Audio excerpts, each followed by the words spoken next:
शुरुआत हो रही है आंदोलन को, जाटों का आंदोलन बता देना। अरे जब वो मेडल जीत के आए थे, क्या तुमने खबर चलाई थी कि जाट जीत के आए हैं? तब तुमने क्या खबर चलाई थी? भारत जीते, मोदी की वजह से ओलंपिक में भारत की बेटियों ने वर्चस्व लहराया, तिरंगा लहराया, भारत की बेटियां आई थी, वो भारत की बेटियां थी, आज वो जाट हो गई। तो आज यही हमारे देश के अंदर सबसे बड़ी बात है कि आप एक इंसान अगर तुम्हारे फेवर में काम करेगा तो तुम उसे भारत का बताओगे, तुम्हारे अगेंस्ट मोर्चा खोलेगा तो उसको उसी जात और धर्म से टारगेट करोगे। ये गंदी राजनीति सिर्फ भाजपा वाली कर सकते और कोई नहीं कर सकती। जिस आदमी पे इतने बड़े आरोप लग जाए तो वो शर्म से, एक शरीफ आदमी मर जाता है। एक बहन बेटियों के आरोप से शरीफ आदमी मर जाए।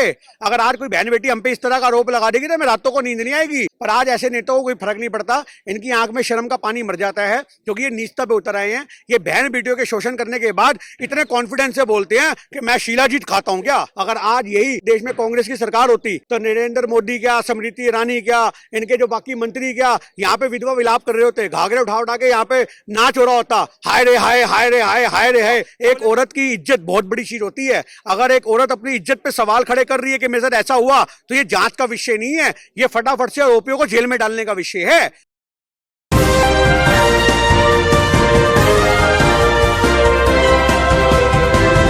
दिल्ली के जंतर मंतर पर इस वक्त हम मौजूद हैं। जैसे कि आप देख सकते हैं 2 हफ्ते होने जा रहे हैं और पहलवान जो हैं यहाँ धरने पर डटे हुए हैं। पर इस बीच कई तरह की बातें जो हैं वो बृजभूषण शरण सिंह की तरफ से देखने को मिली। और जैसे ही पहलवान यहाँ आकर के बैठे तो समुदायों में बांटने की राजनीति जो है वो भारतीय जनता पार्टी के नेताओं द्वारा शुरू हो गई। जहां अगर किसान बैठे तो उन्हें खालिस्तानी कह दिया गया, पहलवान बैठे तो उन्हें जाट बताया जा रहा है। और इसी पर बात करने के लिए समाज सेवक हमारे साथ मौजूद हैं। सर, मैं आपसे जानना चाहूंगा, क्योंकि जिस तरीके से आरोप लगे बृजभूषण शरण सिंह के ऊपर, किसी आम इंसान के ऊपर लगते तो अब तक एफआईआर दर्ज हो जाती है। सुप्रीम कोर्ट ने ऑर्डर दे दिया है, पूछताछ के लिए बुलाई जाएगी। उससे पहले बृजभूषण कह रहा है कि अगर आरोप सिद्ध हुए तो खुद को गोली मार लूंगा। देखिए, सबसे बड़ी बात ये होती है कि जब तक कोई इंसान गद्दी पे बैठा है तो उसको पता है कि मेरे खिलाफ आरोप सिद्ध हो ही नहीं पाएंगे। इतनी बड़ी बातें आदमी तभी बोलता है या तो वो सुथरा हो या उसको पता हो कि मेरी दबंगई का असर बहुत ज़्यादा है। और एक आदमी जिसके पोस्टर लगे पड़े इतने मुकदमों के, तो सुथरा तो वो कहीं से कहीं तक नहीं है, तो उससे अपनी दबंगई पे इतना विश्वास है कि मेरे खिलाफ कोई जांच कमेटी जांच ही नहीं कर पाएगी, तो उस वजह से वो इतने कॉन्फिडेंस में बोल रहा है। तो ऐसे लोगों का गरूर तोड़ने के लिए सुप्रीम कोर्ट को चाहिए कि ऐसे लोगों की सदस्यता रद्द करवाए और सुप्रीम कोर्ट बीच में इंटरफेयर करे, तभी जाकर के आम जनता को न्याय मिल सकेगा। क्योंकि न्याय की बात कही जा रही है, बच्चियों की आंखों में आंसू देखा, जिन लोगों ने देश का नाम रोशन करा, उन्हें अपने न्याय के लिए सड़क पर उतरना पड़ रहा है। देखिए, आज देश के न्याय के लिए जो बैठी हैं ये बच्चियां, आज ये अपने न्याय की नहीं, पूरे देश के न्याय के लिए बैठी हैं। पूरे भारत की बेटियों को बचाने की ये लड़ाई है और आज इसके माध्यम से बहुत सारे खेल जगत का खुलासा हुआ है। आप ये मत सोचो कि कुश्ती संघ में ही होता है, ये हर फेडरेशन के अंदर ये चीज़ें पॉलिटिक्स में भी देखने को मिलती हैं, फिल्म इंडस्ट्री में भी देखने को मिलती हैं और ये खेल के अंदर भी देखने को मिलेंगी। तो आप समझो कि खेल भावना वाले इंसान के अंदर कितना बड़ा चोट पहुंचेगा। एक इंसान आज अपनी बच्चियों को खेल भावना में क्यों डालता है कि शायद वो समाज की कुरीतियों से दूर रहेंगी।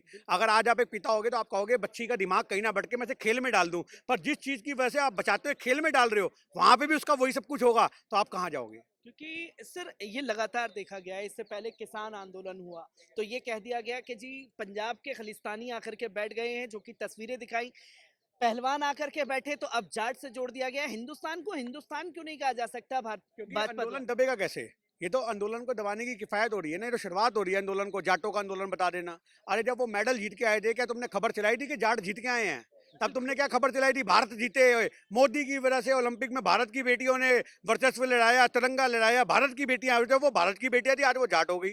आज अगर हमारे सिख रेजिमेंट के जवान शहीद होते हैं तो वो भारतीय हो जाते हैं, पर अगर सिख कोई वार होता है वो खालिस्तानी हो जाता है। तो आज यही हमारे देश के अंदर सबसे बड़ी बात है कि आप एक इंसान अगर तुम्हारे फेवर में काम करेगा तो तुम उसे भारत का बताओगे, तुम्हारे अगेंस्ट मोर्चा खोलेगा तो उसको उसकी जात और धर्म से टारगेट करोगे। ये गंदी राजनीति सिर्फ भाजपा वाली कर सकते और कोई नहीं कर सकता। क्योंकि हम लगातार देख रहे हैं कि लंबे मुकदमों की लिस्ट जो है यहाँ लगी हुई है, पर कोई शिकंजा नहीं कसा जा रहा। उत्तर प्रदेश से नेताजी आते हैं पर उन्हीं में आरोपियों को मिट्टी में मिलाने की बातें करी जाती हैं। देखिए, वर्चस्व है जी बंदे का, उसका होल्ड है, आज यूपी में वो जो प्रियंका गांधी को इतनी बड़ी ललकार दे दे, प्रियंका गांधी जी आप कहीं से भी इलेक्शन लड़ लो, मैं वहीं से आपको मात दे दूंगा, तो आप ये लगा लो उस आदमी को अपनी दबंगई पे कितना विश्वास है, कितना वर्चस्व है उस आदमी का। तो ऐसे आदमी के खिलाफ सरकारें कैसे मोर्चा खोलेंगी? आज लोग कह रहे हैं कि वो कहता है मोदी जी बोलेंगे इस्तीफा कर दूंगा, योगी जी बोलेंगे इस्तीफा कर दूंगा, अमित शाह बोलेंगे इस्तीफा कर दूंगा, तो उसको पता है ना तो उसको कोई कहेगा और ना उसे इस्तीफा करने की नौबत आएगी। पर एक आदमी को खुद सोचना चाहिए, जिस आदमी पे इतने बड़े आरोप लग जाएं तो वो शर्म से, एक शरीफ आदमी मर जाता है। एक बहन बेटियों के आरोप है, शरीफ आदमी मर जाए। अगर आज कोई बहन बेटी हम पे इस तरह का आरोप लगा देगी तो हमें रातों को नींद नहीं आएगी, हमें पंखे नजर आएंगे, हमें यही अपना जो ये है हमारा गमछा इससे लटकना याद आएगा। पर आज ऐसे नेताओं को कोई फर्क नहीं पड़ता, इनकी आंख में शर्म का पानी मर जाता है, क्योंकि ये नीचता पे उतर आए हैं। ये बहन बेटियों के शोषण करने के बाद इतने कॉन्फिडेंस से बोलते हैं कि मैं शीलाजीत खाता हूँ क्या, आप समझो। तो ऐसे नेताओं के बयानों को आप कैसे लोगे? क्योंकि ये तो बयानबाजियों का दौर शुरू हो रहा है इनकी तरफ से, पर यहाँ तस्वीरें ये भी देखने को मिल रही है कि जब ये बेटियां जीत के आई तो मोदी जी ने इनके साथ डिनर पार्टी की, इनको अपने साथ बुलाया, और अब इन्हीं के नेता कह रहे हैं कि आरोप से दो या प्रधानमंत्री कह दे। प्रधानमंत्री की चुप्पी हर जगह क्यों हो जाती है? देखिए, हर जगह उनको फायदा मिलेगा तो वहां वो हर जगह नजर आएंगे, यहाँ नुकसान मिल रहा है कैसे खड़े हो जाएंगे?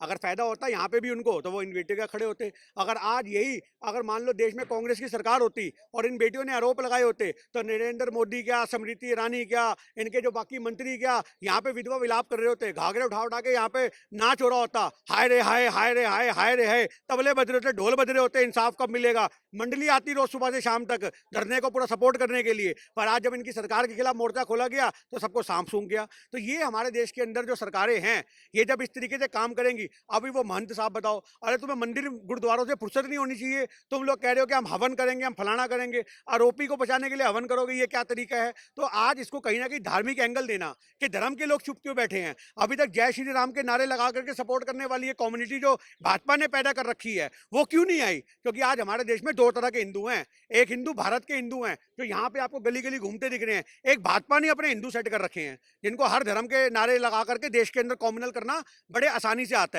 तो आज इसे कॉम्युनल करने की जरूरत की जा रही है, जो कि हम होने नहीं देंगे। किसी भी तरीके से धार्मिक एजेंडा बना करके सरकार का जो आंदोलन दबाने का प्रयास है वो नहीं होने देंगे। आंदोलन को दबाने की प्रक्रिया तो लगातार शुरू है, क्योंकि सुप्रीम कोर्ट की तरफ से ऑर्डर आ गया, फिर एक ह्यूमर फैला दिया गया कि अब जो है पहलवान उठ जाएंगे, अब ये प्रोटेस्ट खत्म होगा। आंदोलन खड़े होने से पहले ही उसे मिटाने की साजिशें जो हैं वो शुरू हो जाती है। देखिए, वो तो सरकार करेगी करेगी, कोई भी आंदोलन होगा उसे दबाने के लिए सरकार सबसे पहले कूदेगी। आंदोलन चलाना आम जनता के हाथ में है, आंदोलन चलाना जो शोषित वर्ग है उनके हाथ में है। और आज इसलिए हम लोग यहाँ पर आते हैं कि ये आंदोलन किसी भी तरीके से सरकार दबा ना सके। और ये भारत की जनता को चाहिए कि जब तुम्हारे पास छुट्टी का दिन हो, ऑफिस से निकलो तो यहाँ पे हाजिरी लगाओ और पहलवानों का समर्थन करो। ये देश की बेटियों की बात है। अगर आप पहलवान किसी दूसरे मुद्दे को लेकर के बैठे होते तो कहीं ना कहीं भारत के लोग सवाल खड़े कर सकते थे। पर ऐसी कौन सी बेटी होगी जो इज्जत के मुद्दे को मुद्दा बता करके राजनीति करने की सोचेगी? तो ये अपने आप में शर्मसार करने वाले सवाल है जो बंदे इस तरीके से देख रहे हैं। ऐसी आपके घर की बेटी बोल देगी कि मेरा शोषण हुआ, फलाना हुआ? एक औरत की इज्जत बहुत बड़ी चीज होती है। अगर एक औरत अपनी इज्जत पे सवाल खड़े कर रही है कि मेरे साथ ऐसा हुआ, तो ये जांच का विषय नहीं है, ये फटाफट से आरोपियों को जेल में डालने का विषय है। तो आज पर उस मुद्दे पे जांच भी नहीं होती, तो ये बहुत बड़ा सवाल है। ये जांच का विषय नहीं है, आरोपी को जेल की सलाखों के पीछे डालने का विषय है। पाजी हमारे साथ मौजूद थे और ऐसे ही तमाम भारतवासी जो हैं वो यहाँ खड़े हुए हैं, क्योंकि इन्हें अपनी बेटियों पर नाज है जो इनके हक और हुकूक के लिए यहाँ दिन रात जुटे हुए हैं।